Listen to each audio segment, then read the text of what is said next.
basic rules for determining the limits of functions going to infinity are as follows.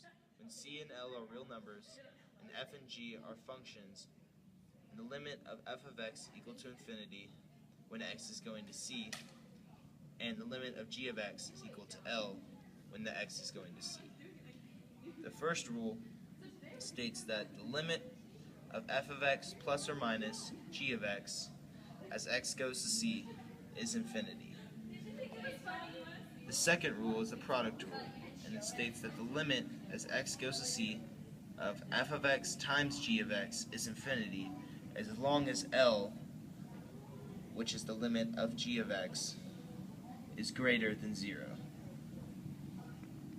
The second part of the product rule states that the limit as x goes to c of f of x times g of x is negative infinity if L is less than 0. The quotient rule states that the limit as x goes to c of g of x over f of x is equal to 0. This graph has two limits involving infinity. As x is going to negative infinity, the y value approaches the line of 5. That sets the limit of f of x as x goes to negative infinity to 5.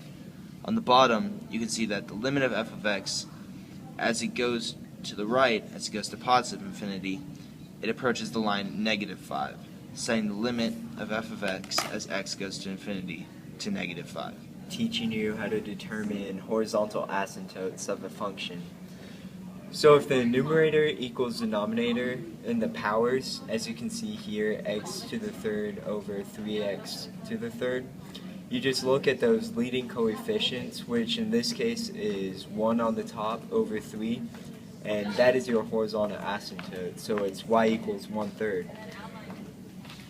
And for the next case, when the numerator power is less than the denominator, as in this case where 2 over 3x squared plus 5, the horizontal asymptote will always be 0. Determining slant asymptotes of a function when the numerator is greater than the denominator by 1 is as follows. With the function x cubed plus 6x plus 1 and 5x squared minus 5x, what you're going to do is you're going to divide the numerator by the denominator. And whenever you do this, it's going to come out like this, and we add the 0x squared to account for the fact that there's no x squared in the problem up here. And what you're going to do is you want to get the denominator to match the numerator inside, and you have to multiply by something to get it there. So first of all, you multiply the numerator times 1/5 x, and that gets you x cubed and then plus x squared. And then you're subtracting that, and you subtract, so it goes x cubed minus x cubed is equal to 0, and then 0x squared plus x squared is equal to x squared. And then you move down the 6x, and you have to get this x squared plus 6x to match the 5x squared minus 5x. To do that, you multiply it times 1/5. Whenever you multiply it times 1/5, you get x squared plus 6x, and then you do the subtraction and you get 0 again.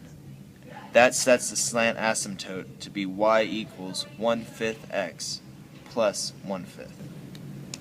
So whenever the numerator is greater than the denominator by more than 2, as in this equation where we have 2x to the 6th over x squared, there are going to be no horizontal asymptotes ever.